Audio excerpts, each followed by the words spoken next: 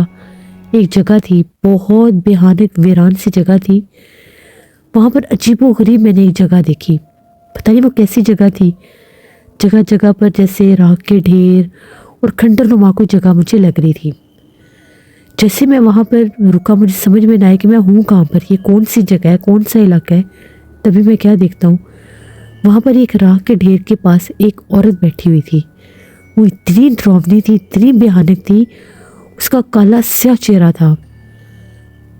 دن کا ٹائم تھا، میں دن کے ٹائم اس کو دیکھ رہا تھا، اور وہ جو راکھ تھی وہ اس راکھ کو جیسے کھا رہی تھی، اس میں سے ہڈیاں نکال کے۔ میری تو جان ہی نکل گئی۔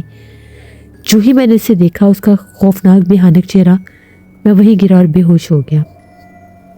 پتہ نہیں میں وہاں پر کتنی دیر بے ہوش رہا۔ میری آنکھ کھلی تو میرے آس پاس 4-5 لوگ تھے۔ ان لوگوں نے جب دیکھا مجھے ہوش آیا تو وہ لوگ کہنے لگے، کون ہو بھائی، تم اس طرف کیسے آ گئے، کون ہو تم؟ میں نے انہیں بتایا کہ مجھے کوئی پتہ نہیں میں اس طرف کیسے ہوں، مجھے تو اس جگہ کا بھی نہیں پتہ، بس مجھے کوئی چیز اس طرح سے اڑا کر یہاں تک لے کر آئی ہے۔ میں تو رکشہ بھی بڑی مشکل سے سنبھال رہا تھا کہ کہیں میرا کوئی ایکسیڈنٹ نہ ہو جائے۔ میں نے ان سے پوچھا میں کس جگہ پر ہوں؟ ان لوگوں نے مجھے بتایا میں تو شہر سے بہت دور تھا، پتہ نہیں آگے کسی پرانے گاؤں کی طرف نکل گیا تھا، اور وہ جو گاؤں تھا وہ گاؤں بھی ہندو کمیونٹی کا تھا۔ ان لوگوں نے بتایا یہ تو کوئی کشن نام جگہ تھی کوئی، تو وہاں اس جگہ پر میں اس گاؤں میں پہنچ گیا۔ انہوں نے بتایا کہ یہ جس جگہ پر تم کھڑے ہو یہ تو پرانا شمشان گھاٹ ہے، اس طرف تو کوئی آتا جاتا بھی نہیں ہے، یہ شمشان گھاٹ تو بہت قدیم عرصے سے بند ہے۔ جو ہم لوگوں کا شمشان گھاٹ نیا ہے وہ تو گاؤں کے اندر ہے۔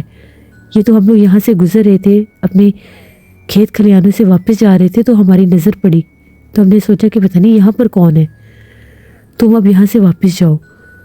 میں نے ان لوگوں سے پوچھا کہ اگر میں نے واپس جانا تو میں کیسے جاؤں، مجھے تو راستے کا نہیں پتہ۔ ان لوگوں نے میری مدد کی، اس گاؤں سے باہر تک وہ مجھے لے کر آئے۔ بڑا پرانا گاؤں تھا، ابھی بھی وہاں پر ایسے گھر تھے جیسے وہ لکڑی، سوکھی لکڑی کے ہوتے ہیں گھر، اس طرح کی جھونپڑی نما گھر بھی میں نے دیکھے۔ سمجھ میں نہیں آ رہا تھا میرے ساتھ ہو کیا رہا ہے۔ وہاں پر ایک بوڑھا شخص تھا، اس نے مجھے کہا کہ تم اگر مسلمان ہو تو جو کچھ تم پڑھتے ہو تم وہ پڑھتے جاؤ، تمہارے اوپر کوئی کالی آتما ہے۔ اس نے مجھے یہ لفظ بولا باقاعدہ، کیونکہ اس نے کہا کہ شمشان گھاٹ پر بھی ایک کالی آتما کا بسیرا ہے، اس طرف تو کوئی جاتا بھی نہیں ہے، وہی تو میں یہاں تک لے کر آئی ہے۔ میں نے آیت الکرسی اور درود پاک کا ورد شروع کر دیا، پڑھنا شروع کر دیا۔ جیسے میں نے آیت الکرسی اور درود پاک پڑھنا شروع کیا، ایک دم سے میرے کندھوں کے اوپر بہت وزن تھا، وہ کم ہونے لگ گیا۔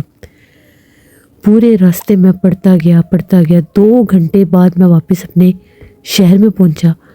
سیدھا میں اس آستانے پر آیا، بزرگ وہاں پر موجود تھے، ان سے ملا، انہیں میں نے ساری واردات بتائی کہ یہ میرے ساتھ ہوا ہے، کل رات سے میرے ساتھ یہ کام ہو رہا ہے، جس ٹائم کا میں صدقہ پھینک کر آیا ہوں اس کے بعد میرے ساتھ یہ سب کچھ ہو رہا ہے، اور اب جو میں جہاں سے بچ کر آیا ہوں، میری زندگی تھی جو میں بچ کے واپس آ گیا، اور میں نے اس چوڑیل آفت کو اپنی آنکھوں سے دیکھا بھی ہے۔ انہوں نے جب مجھے دم کیا، پڑھائی کی، میری ساری باتیں سنی، تو انہوں نے یہ کہا کہ تمہارے پیچھے وہ آفت ہی لگی ہوئی تھی، کالی آفت۔ جس ٹائم تم قبرستان میں گئے ہو، مغرب کے بعد صدقہ پھینکنے تم گئے ہو، تمہیں کس نے کہا تھا کہ تم مغرب کے بعد صدقہ پھینکنے جاؤ؟ مغرب کے بعد بے تحاشا جنات آزاد ہوتے ہیں، اللہ کے حکم سے آسمان سے اتارے جاتے ہیں۔ جس وقت تم قبرستان میں وہ بکرے کا سر پھینکنے کے لیے گئے تھے، وہاں پر وہ موجود تھی وہ آفت، اس نے اسی ٹائم وہ اٹھا لیا اور تمہارے پیچھے پیچھے ہی باہر نکل آئی۔ وہ تمہیں بھی جان سے مارنا چاہتی تھی، تمہیں تو اس نے یہاں تک پہنچنے نہیں تھا دینا، وہ تمہیں اپنے ٹھکانے تک لے کر گئی تھی۔ وہ اسی پرانے شمشان گھاٹ سے آئی تھی جو اس طرح سے مردے کھاتی ہے، اور اس قبرستان میں بھی آئی تھی جہاں پر تم صدقہ پھینکنے گئے تھے۔ انہوں نے مجھے حفاظت کا ایک تعویذ دیا اور کہا کہ 11 دن تک تم نے حفاظت کرنی ہے، شام کے بعد گھر سے باہر نہیں نکلنا، تاکہ وہ مخلوق تمہارے اوپر حملہ آور نہ ہو سکے، اور دوبارہ غلطی سے بھی مغرب کے ٹائم جا کر صدقہ مت پھینکنا، ورنہ تم اپنا بہت نقصان کرواؤ گے۔ مغرب کے بعد بہت زیادہ جنات آسمان سے نیچے اترتے ہیں، جو ٹھکانے ڈھونڈتے ہیں، جو گھروں میں، ویران علاقوں میں، ویران مکانوں میں، درختوں پر، قبرستانوں کا رخ کرتے ہیں۔ ان میں ایسے بھی جنات ہوتے ہیں جو لوگوں کو، انسانوں کو نقصان دیتے ہیں۔ چڑیلیں آفتیں بھی اس وقت آسمان سے نیچے اترتی ہیں۔ اس لیے اب تم واپس جاؤ، اور فی الحال تم نے 11 دن تک کسی سواری کو اپنے رکشے پر نہیں بٹھانا۔ 11 دن رکشہ گھر میں ہی رکھو۔ اس کے بعد 11 دن کے بعد تم واپس آؤ گے، اور پھر تم نے قرآن خوانی کرنی ہے اپنے گھر میں، اور میں تمہیں 2 تعویذ دوں گا، ان سے تم نے اپنا پورا رکشہ بھی دھونا ہے، تب جا کر تم نے اپنے رکشے کو چلانا شروع کرنا ہے۔ میں نے کہا کہ ٹھیک ہے۔ بڑی مشکل سے میں اپنے گھر پہنچا۔ جب میں وہاں سے نکلا، راستے میں تعویذ تو میں نے اسی ٹائم اپنے گلے میں پہن لیا۔ مجھے کچھ سکون سا محسوس ہوا، بخار جو تھا وہ بھی کم محسوس ہونے لگا۔ راستے میں جگہ جگہ پر مجھے وہ عورت نظر آتی تھی، کبھی سڑک کے کسی کونے پر، کبھی کسی درخت کے نیچے، بڑی جگہوں پر مجھے وہ نظر آئی۔ پر میں آیت الکرسی ہی پڑھتا ہوا اپنے گھر واپس پہنچ گیا۔ گھر آ کر میں نے یہ ساری بات اپنی مسز کو بتائی۔ وہ الگ پریشان تھی۔ میں صبح کا نکلا ہوا کہ عصر کا ٹائم گھر آیا، اور شکر ہے وہ بھی زندہ سلامت گھر واپس آ گیا، ورنہ جو مخلوق اس وقت سوار تھی میرے رکشے پر، پتہ نہیں وہ میرے ساتھ کرتی ہی کیا۔ 11 دن تک میں نے اپنی حفاظت کی، گھر سے باہر نہیں نکلا۔ 11 دن میں اس دوران تو کچھ بھی نہیں ہوا، نہ میرے گھر میں کوئی حملہ ہوا، نہ ہی میرے رکشے کے آس پاس مجھے کچھ نظر آیا۔ میں بھی سکون سے رہا، بس سوئے ہوئے تھوڑا بہت ڈر جاتا تھا۔ پھر آیت الکرسی درود پاک پڑھتا تھا تو ٹھیک ہو جاتا تھا۔ میں 11 دن کے بعد ان کے پاس واپس گیا۔ انہوں نے مجھے 2 تعویذ دیے اور کہا اس سے اپنا پورا رکشہ دھو لینا، لیکن پہلے اپنے گھر میں قرآن خوانی کرواؤ۔ قرآن خوانی کروائی، اس کے بعد رکشے کو دھویا، ان کے پاس لے کر گیا۔ انہوں نے باقاعدہ میرے رکشے کے اوپر حصار کیا، دیکھا، اور ایک حفاظت کا تعویذ میرے رکشے میں بھی لگا دیا، اور کہا کہ انشاءاللہ وہ مخلوق تمہارے نزدیک نہیں آ سکے گی۔ اگر تم نہ آتے تو شاید وہ تمہیں زندہ ہی نہ چھوڑتی، یا تو تمہارا کوئی ایکسیڈنٹ ہو جاتا، یا وہ تمہیں خود ہی جان سے مار دیتی۔ یہ میری ایک کہانی تھی۔ ایک ایسا میرے دل میں خوف بیٹھا، میں رکشہ چلا ہی نہیں سکا، میں نے رکشہ بیچ دیا۔ اس کے بعد میں نے ایک اور چھوٹا سا اپنا سیٹ اپ بنا دیا اپنے گھر میں، وہیں سے پھر میں نے اپنا کام سٹارٹ کیا، اور آج تک بھی میں، میرے بیٹے، ہم لوگوں کا اپنا ایک جیسے سٹور ہے، جنرل سٹور، اسی پر بیٹھتے ہیں۔ دوبارہ میں رکشہ چلا ہی نہیں سکا۔ یہ میری ایک کہانی تھی، اور میں آپ کے سبھی سننے والوں کو یہ میسیج دینا چاہوں گا، غلطی سے بھی مغرب کے بعد کبھی قبرستان میں صدقہ وغیرہ پھینکنے، گوشت کا تو بالکل بھی نہ جائے، کیونکہ وہاں پر ایسے ایسے جنات اور مخلوقات ہوتے ہیں جو انسان کے پیچھے لگ جاتے ہیں۔ یہ میری ایک کہانی تھی۔ بہت شکریہ بدر آپ کا۔ جیسے یہ بات بالکل ٹھیک ہے، مغرب کے بعد بہت سے جنات آزاد ہوتے ہیں، اسی لیے کہتے ہیں مغرب کی اذان ہوتی جائے اپنے گھروں کی کھڑکیوں اور دروازوں کو بسم اللہ پڑھ کر بند کر دیا کریں، کہ شیاطین جنات آپ کے گھروں میں داخل نہ ہو سکیں۔ اپنا فیڈ بیک مجھے ضرور دیں، آپ لوگوں کو آج کی خوفناک کہانی کیسی لگی۔ آپ لوگ بھی اپنی خوفناک کہانی شیئر کر سکتے ہیں۔ ڈسکرپشن باکس میں دیے گئے ای میل آئی ڈی nusheenvi57@gmail.com پر۔ اس کے علاوہ آپ لوگ مجھے کمنٹ باکس میں بھی سٹوری شیئر کر سکتے ہیں۔ نانا جی کی کہانیوں میں آج بہت ڈراؤنی کہانی آئے گی، اس کو وزٹ کریے گا۔ پرسرار واقعات میں کل واقعات آئیں گے، ان کو بھی وزٹ کریے گا۔ اپنا بہت سا خیال رکھیں، اپنی ڈھیروں دعاؤں میں مجھے، میری فیملی، میرے پورے پاکستان کو یاد رکھیے گا۔ جو لوگ چینل کو وزٹ کر رہے ہیں، ابھی تک چینل کو سبسکرائب نہیں کیا تو میرے چینل کو ضرور سبسکرائب کریں۔ جہاں رہیں خوش رہیں، انشاءاللہ کل پھر ملاقات ہوگی۔ Thank you for listening my stories. Stay tune. اللہ حافظ۔